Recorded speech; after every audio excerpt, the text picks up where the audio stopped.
ونصلي ونسلم على رسوله الكريم أما بعد فأعوذ بالله من الشيطان الرجيم بسم الله الرحمن الرحيم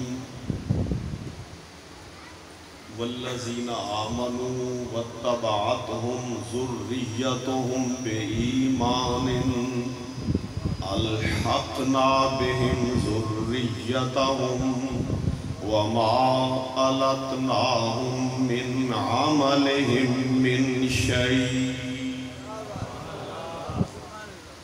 إن الله وملائكته يصلون على النبي يا أيها الذين آمنوا صلوا عليه وسلموا تسليما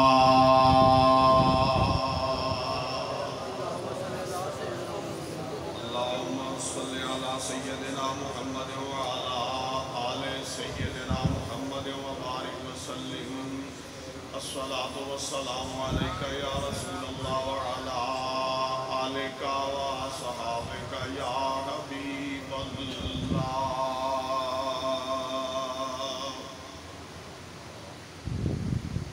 رونق محفل ہمارے علماء کرام نعت خان منقبت خان احباب محترم حاجی زین ایڈوکیٹ صاحب دیگر احباب بالخصوص نقیب محفل صاحب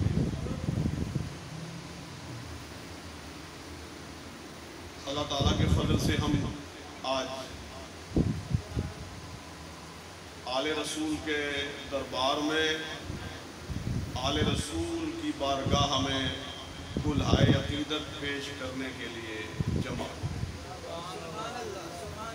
اول و آخر یہ دعا ہے کہ سرکار اعظم صلی اللہ علیہ وسلم اس اہتمام کو، اس حاضری کو، اس پڑھنے سننے کو قبول فرما لیں اور ہمارے نام ان لوگوں کی فہرست میں ہمیشہ کے لیے ثبت ہو جائیں جو سرکار حسین کے ساتھ ہیں۔ ہم جلسے کر کے مناقب لکھ کے بیانات کر کے ان کی شان کو بڑھا نہیں سکتے ہیں اور کوئی انکار کر کے ان کی شان کو گھٹا نہیں سکتا۔ یہ ہم اپنے اعمال ناموں کو مزین کر رہے ہیں ان کے ذکر سے، اور کسی ٹولے اور فرقے کے ساتھ ہمارا مقابلہ نہیں ہے۔ ہمارے مقابلے کا ہے کون؟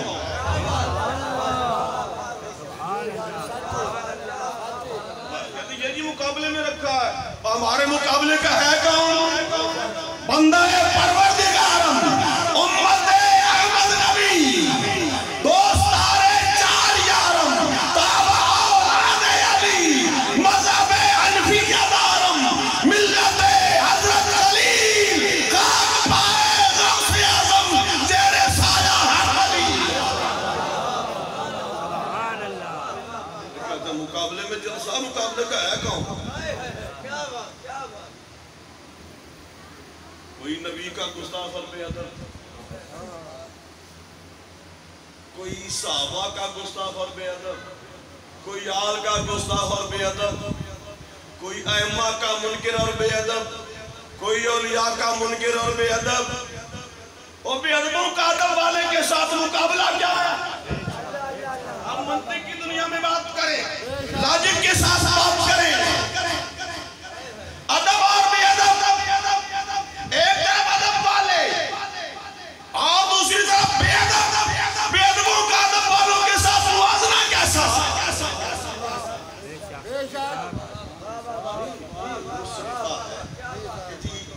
آپ مولوی ہیں، آپ کا ادب اس انداز کا نہیں ہے جیسے نور شاہ بخاری کا ادب، جیسے خواجہ احمد نعروی کا ہے کہ صوفیوں کے انداز نرالے ہیں، یہ کوئی آپ بات کریں تو کریں، اور ہمارے مقابلے میں آپ ان کو کیوں لیتے ہیں؟ ان کی کیا حیثیت ہے؟ ان کا کیا وطن اور رکت ہے؟ تو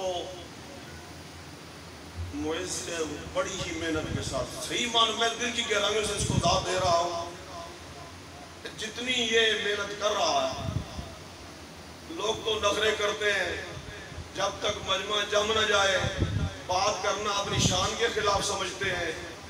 میں بھی جلدی پہنچ گیا تھا، چند لوگ بیٹھے تھے، اس کے لب و لہجے میں، اس کے انداز میں، اس کی ادا میں کوئی فرق نہیں آیا، لوگ تھوڑے تھے یا زیادہ ہوئے یا اور بھی زیادہ ہو جائیں۔ تو یہ قابل تحسین بات یہ ہے کہ در حقیقت ہماری حاضری سرکار اعظم میں ہے۔ ہم جس کو مانتے ہیں سرکار اعظم کی نسبت سے مانتے ہیں۔ ہم بلال کے قدموں کی خاک کو اپنی آنکھوں کا سرما بناتے ہیں۔ ہم ابو لہب کو وقت نہیں دیتے۔ بلال حبشی زادہ، ابو لہب ہاشمی زادہ، لیکن اس ہاشمی کی کوئی وقت نہیں ہے جو محمد عربی کا غلام نہیں ہے۔ اور وہ حبشی زادہ،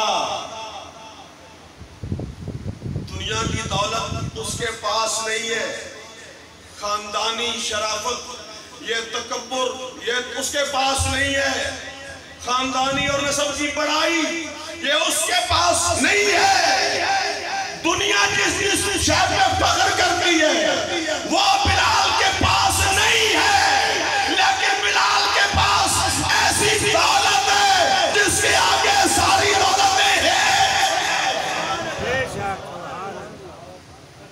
اقبال نے سکندر رومی کے ساتھ موازنہ کیا، ایک طرف سکندر رومی ہے جس کے پاس دولت ہے، جس کے پاس لشکر ہے، جس کے پاس اقتدار ہے، وہ رومی ہے، وہ یونانی ہے، وہ گورا ہے، اور ان کے پاس وہ صفات نہیں ہے۔ علامہ نے موازنہ کیا کسی یورپین کا حوالہ دے کر، نتیجہ کیا نکالا؟ آج دنیا میں یوں سکندر کا جاننے والا کوئی نہیں ہے، اور بلال کا نام آنے پر لاکھوں سر ادب سے جھک جاتے ہیں۔ علامہ نے نتیجہ نکالا، اقبال کس کے عشق کا یہ فیض عام ہے، اقبال کس کے عشق کا یہ فیض عام ہے، رومی فنا ہوا حبشی کو دوام ہے۔ رومی فنا ہوا حبشی کو دوام ہے، تو اس کا جو معاصر اس کی طرف متوجہ رہے آپ۔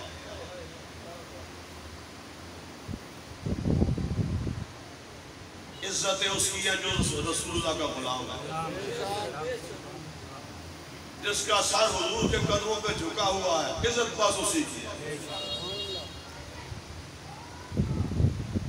عزیزان محترم،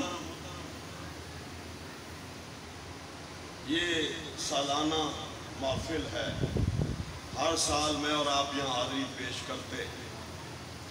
اللہ تعالیٰ نے توفیق بخشی، آج بھی ہم یہاں جمع ہوئے۔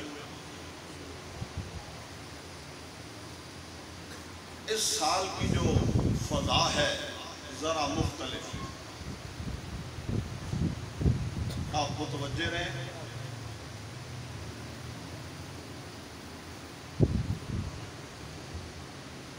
بندہ ایک، وہ بندہ تو نہیں کہنا چاہیے، کچھ اور ہی کہنا چاہیے،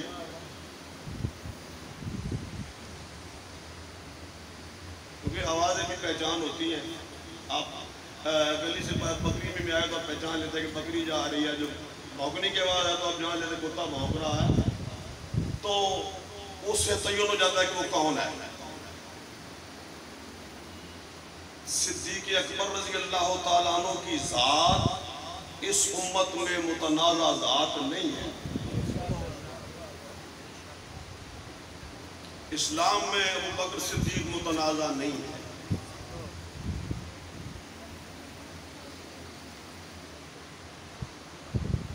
جو اس شخصیت کو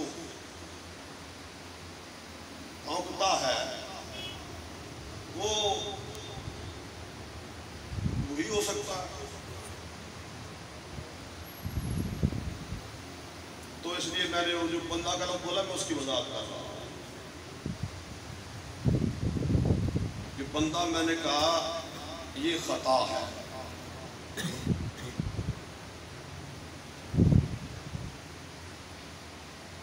حیرت اس بات پر ہے کہ بندے کے خلاف 11 FIR چارج ہو چکی، اس کے باوجود اس کو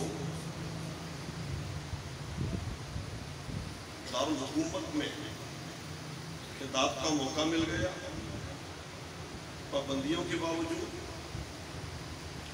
کہ اس نے پھر اتنا جری کہ وہ یار غار کی سرعام توہین اور پھر اس کو ملک سے بھگا دیا جائے۔ ایک طرف یہ انتہا، مجھے حیرت اس بات پر ہے کیا ایک کابینہ میں کوئی ایک بھی سنی وزیر نہیں ہے؟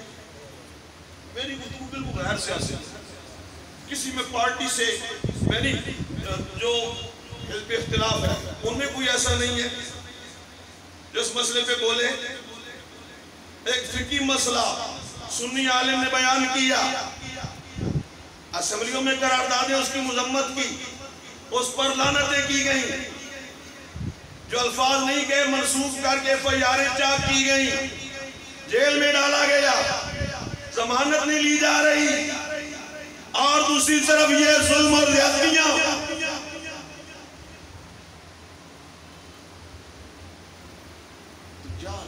ان ملک میں بڑوں میں کوئی ایسا نہیں ہے جس کو یہ شرم آئے کہ میں نے حضور کی بارگاہ میں جانا ہے، میں نے مواجہ شریف پہ جانا ہے، میں نے قیامت کے دن رسول اللہ کا سامنا کرنا ہے، اور کوئی ایک بھی ان میں غیرت والا نہیں۔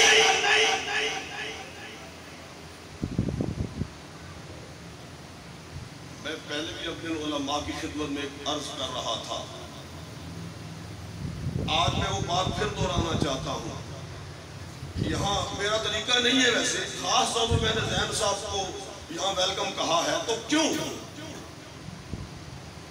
اور مسئلہ ہمارا یہ ہے، ہماری کوئی بھی محفل ہو، اس میں جس بندے کی کچھ بھی معاشرتی حیثیت ہوتی ہے وہ محفل میں نہیں آتا، سرپرستی نہیں کرتا، تو لوگوں میں اعتماد پیدا نہیں ہوتا۔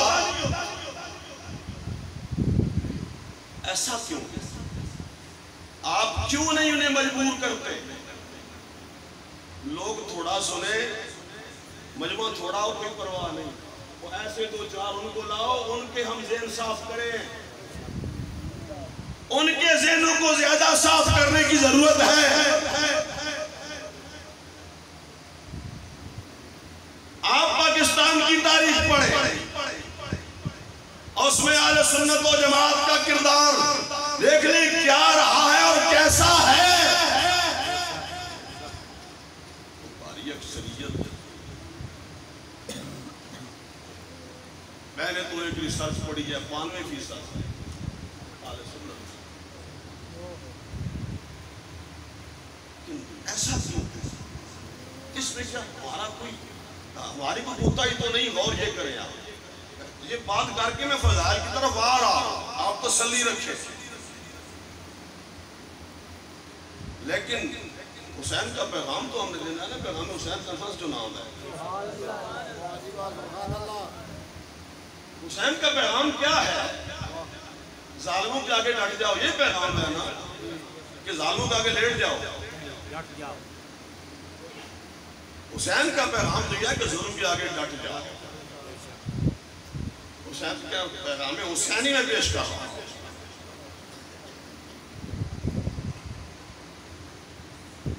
جس کی شان میں قرآن میں آیتیں ہیں إِلَّا تَنْصُرُوهُ فَقَدْ نَصَرَهُ اللَّهُ إِذْ أَخْرَجَهُ الَّذِينَ كَفَرُوا ثَانِيَ اثْنَيْنِ إِذْ هُمَا فِي الْغَارِ إِذْ يَقُولُ لِصَاحِبِهِ لَا تَحْزَنْ إِنَّ اللَّهَ مَعَنَا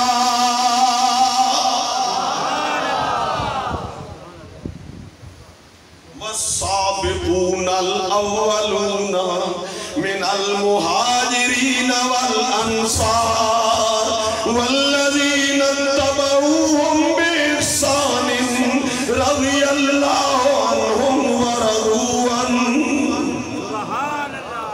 محمد رسول الله والذين معه أشداء على الكفار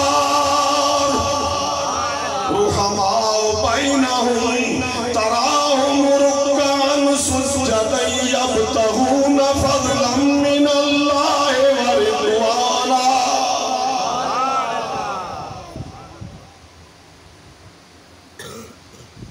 یہ ہے نبی پاک کے صحابہ رضی اللہ تعالیٰ عنہ، یار غار، ان سب میں سر فہرست اس شخصیت کو یوں بھونکے اس کو یہاں سے بھگایا جائے۔ اب آپ گرامی توجہ فرمائیں، جو میں کہنا چاہ رہا ہوں اس بات تک ابھی نہیں پہنچا ہوں، شاید اس کی ذات میں آپ میں سے بھی کچھ لوگ آئیں، لیکن آتے ہیں۔ علامہ جلالی کا نام لے لے کر لعنتیں کرنے والوں، اس کی مذمت میں پوسٹر لگانے والوں، آج نام لے کر اس ملعون پہ لعنت کیوں نہیں کرتے ہو؟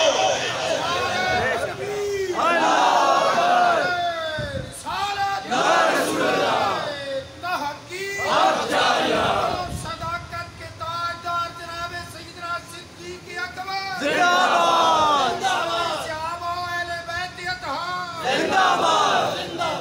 اور کیوں مر گئی تمہاری غیرت؟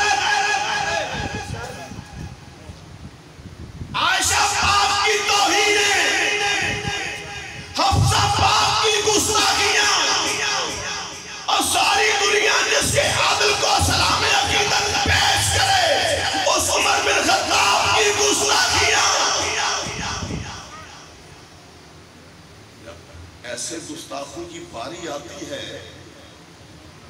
ان کے گستاخوں کی جب باری آتی ہے تو سب کو سانپ سونگ جاتا ہے، سانپ سونگ جاتا ہے۔ اور ایک سنی عالم ایک فقہی مسئلہ بتائے، اس پر سارے چڑھ دوڑتے ہیں۔ اب اس کا ایک ہی مطلب ہے، یا تو جاہل ہے، یا تو جاہل ہے، یا تقیہ باز منافق ہے۔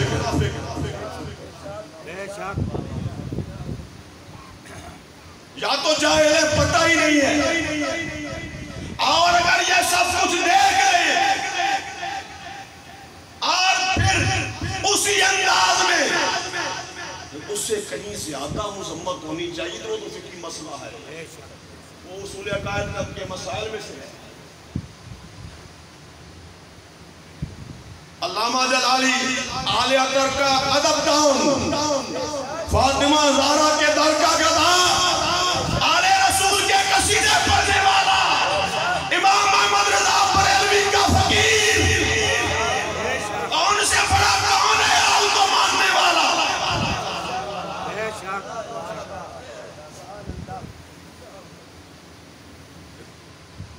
تیری نسل پاک میں ہے بچہ بچہ نور کا، تو ہے عین نور، تیرا سب گھرانہ نور کا۔ پالکی میں بیٹھے ہیں، مزدوروں نے پالکی اٹھائی، چہرہ نہیں دیکھا، وہ تو پالکی کے اندر ہے، چہرہ نہیں دیکھا، اٹھا کے چلے، فرمایا اس کو رکھو، رک جاؤ اور مجھے بتاؤ تم میں آل رسول کون ہے؟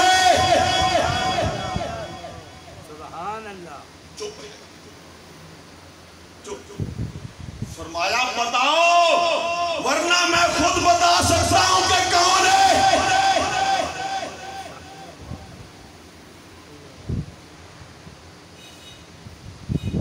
سید صاحب وہ کہنے لگے مزدور سے کام لیا جاتا ہے، ذاتیں نہیں پوچھی جاتی، اظہار تو کر دیا۔ تاجدار بریلی نے کہا، ان کے قدموں پہ گر کے کہا، پاؤں پہ ہاتھ رکھ کے کہا، انجانے میں یہ غلطی ہو گئی، مجھے معاف کر دے۔ سبحان اللہ۔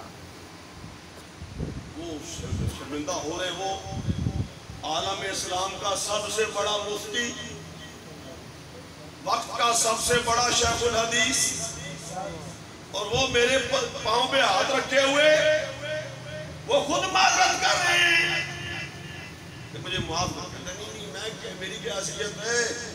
فرمایا نہیں، آپ کو یہ تو کہنا پڑے گا کہ جو آپ سے انجانے میں ہوا معاف کرتے ہیں، یہ آپ کو کہنا پڑے گا۔ انہوں نے کہہ دیا۔ فرمایا ابھی مجھے تسلی نہیں ہوئی، اب آپ پالکی میں بیٹھے اور جتنے قدم آپ چلے، عالم اسلام کا مفتی اعظم، عالم اسلام کا مفسر اعظم، عالم اسلام کا مجدد اب پالکی کو کندھا دے گا اور آپ کو لے کے چلے گا۔ اب بریلویوں سے پڑھ کے کون ہے سادات کا ادب کرنے والا؟ کون ہے آل رسول کو ماننے والا؟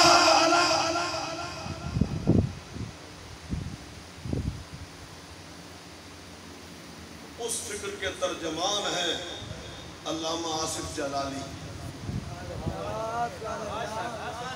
اتحادی خطا جو ہوتی ہے یہ گناہ نہیں ہوتا، یہ جرم نہیں ہوتا، رب کی نافرمانی نہیں ہوتی، اس پر مجتہد کو اللہ کی طرف سے اجر و ثواب ملتا ہے۔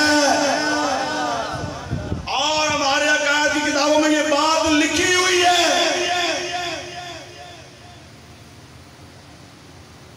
عوام سے کیا گلا؟ جب کئی پیرزادے بھی اسی رو میں بہ گئے، جو کچھ بھی منہ میں آیا وہ کہتے چلے گئے۔ اگر آل کی محبت ہے تو صحابہ کی بھی ہونی چاہیے، اگر صحیح العقیدہ ہیں تو اسی انداز میں بلکہ اس سے زیادہ شدت کے ساتھ یار غار کی گستاخی کرنے والے کی مذمت کریں، اس کو بگانے والوں پر لعنت بھیجیں، اس کے مؤمنین پر لعنت بھیجیں، اس کی مدد کرنے والوں کے ساتھ ہمیشہ کے لیے ترک تعلق کریں۔ خواہ وہ ملعون کسی بھی پارٹی میں آئے ان کے ساتھ ترک تعلق کریں۔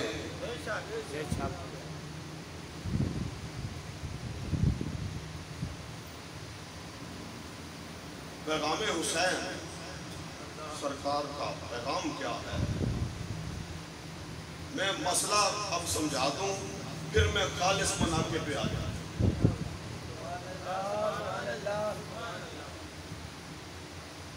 عالم اسلام میں ایک نزاع، ایک جھگڑا چل رہا ہے، وہ ہے خلافت کا مسئلہ۔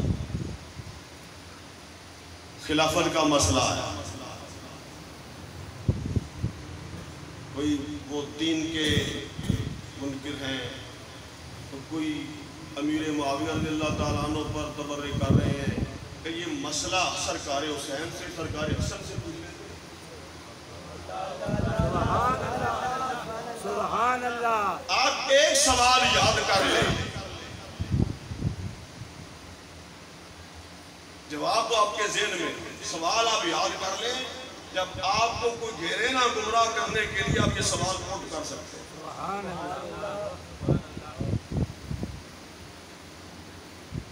میں نے کہا فریقین کی کتابوں کی بات نہ کیجیے، صرف ایک فریق کی کتاب کی بات کتابیں اٹھا لیں، ہماری نہیں، اوروں کی کتابیں آپ لے لیں۔ آپ دنیا کی کسی کتاب سے یہ ثابت کر دیں کہ مولا علی رضی اللہ تعالیٰ عنہ اور حسنین کریمین رضی اللہ تعالیٰ عنہما، ان تینوں باپ بیٹوں نے اپنے سے پہلے جو خلفاء ہیں، خلفاء ثلاثہ، پھر چوتھے حیدر کرار، پانچویں امام حسن، اور امام حسن نے امارت سونپ دی امیر معاویہ رضی اللہ تعالیٰ عنہ کو۔ اپنی کتابوں سے ثابت کر دیں خلفاء ثلاثہ، تین خلفاء جو پہلے ہیں، کہ ان کی بیعت حیدر کرار نے نہیں کی، یہ اپنی کتابوں سے دکھا دیں۔ جب ان کی کتابوں میں بھی یہ لکھا ہے بیعت کی، تاریخ کی ہر کتاب میں لکھا، زیادہ سے زیادہ یہ ہوگا کہ جی 2 مہینے بعد کی ہے، کوئی کہے 6 مہینے بعد کی ہے، کوئی کہے گا اوپر سے کی ہے۔ یہ کہہ سکتے ہیں نا کہ اوپر سے کی ہے۔ اور میں سمجھتا ہوں حیدر کرار کی اس سے بڑی توہین کوئی نہیں، اس سے بڑی توہین کوئی نہیں حیدر کرار کی، جس کو یہ الزام دیا جائے کہ ان کے ہاتھوں میں ہاتھ دیا، 24 سال پیچھے نمازیں پڑھی اوپر سے۔ اس سے بڑی علی کی توہین کوئی نہیں ہو سکتی۔ اسد اللہ الغالب، فاتح خیبر، پنجہ پنجتن، شیر شمشیر زن، شاہ خیبر شکن، اور وہ بیعت کرے اوپر سے۔ جب یہ ثبوت نہیں ملتا، انکار کا ثبوت نہیں ملتا، ماننا پڑتا ہے کہ بیعت کی ہے، تو پھر یہ کہہ دیتے ہیں جی اوپر سے۔ اچھا جناب، ایک بات بڑی خوبصورت حضور شیخ الاسلام سیالوی رحمۃ اللہ تعالیٰ علیہ نے فرمائی۔ شیخ الاسلام کو بھی پہچان ہے، ہمارا شیخ الاسلام کون، جو ہمارے عقائد کا ترجمان ہے۔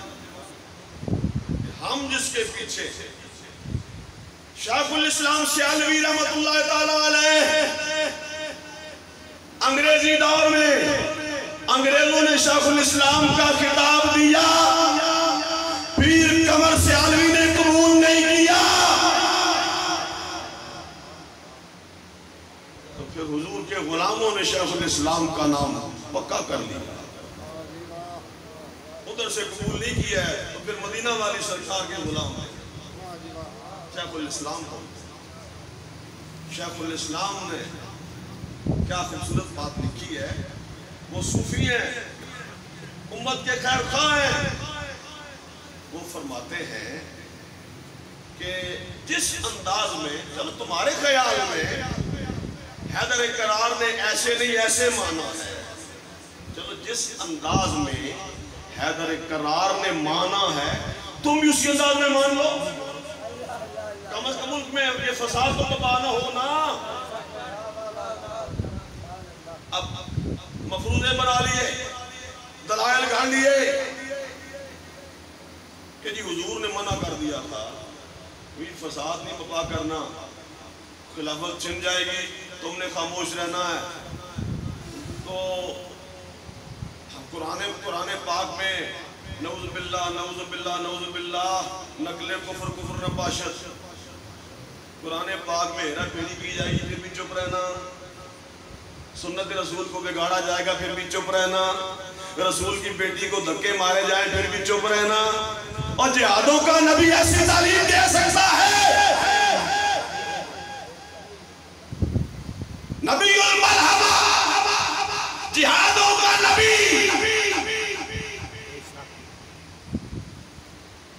10 سال کی زندگی، مدنی زندگی 10 سال کی، 10 سال میں 9 بڑے غزوے، چھوٹے مار کے ان کو چھوڑ دیں، 9 بڑے غزوے، تقریباً ہر سال ایک بڑی لڑائی تمہارے نبی نے لڑی، اور مکہ میں بالکل تنہا جبل فاران کی چوٹی پر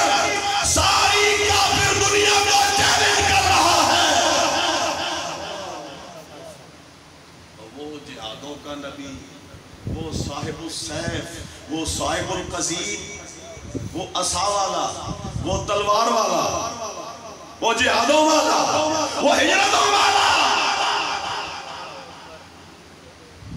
وہ یہ سبق دے سکتا ہے کہ یہ سب کچھ ہوتا رہے علی تو نے چپ کر کے بیٹھے رہنا ہے؟ ہم تو یہ نہیں مان سکتے، لیکن جو مانتے ہیں ان کے لیے استدلال میں تو پیش کر رہا ہوں۔ بالفرض کہہ دیا، حیدر قرار نے مان لیا، خاموش ہو گئے، فتنہ پیدا نہیں کیا۔ وہ تو جس کا اپنا حق تھا تمہارے خیال میں، اس نے امت کی خاطر خاموشی اختیار کر لی، تو تم آج کون امت میں فتنے پیدا کرنے والے؟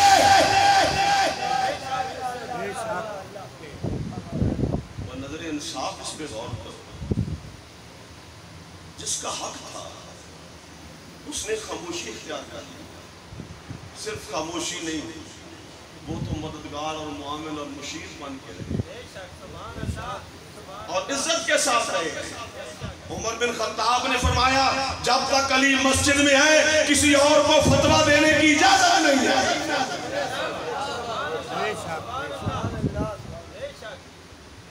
مشورہ مانگا عراق کی لڑائیوں کے لیے، نہج البلاغہ میں یہ لکھا ہے، حیدر قرار نے فرمایا آپ خود نہ جائیں۔ عمر بن خطاب خود جانا چاہتے تھے لڑائی میں، آپ نہ جائیں، آپ جائیں گے دنیا کفر سوچے گی یہ عرب کی اصل ہے، اس پر ٹوٹ پڑو، اس کو ختم کر دو اور پھر سکون سے جیتے رہو، اس لیے آپ خود نہ جائیں۔ اتنے مفید مشورے دیتے رہے اور سرکار عمر نے فرمایا جب تک علی ہے کوئی فتویٰ اور نہ دے۔ اس انداز سے جیے۔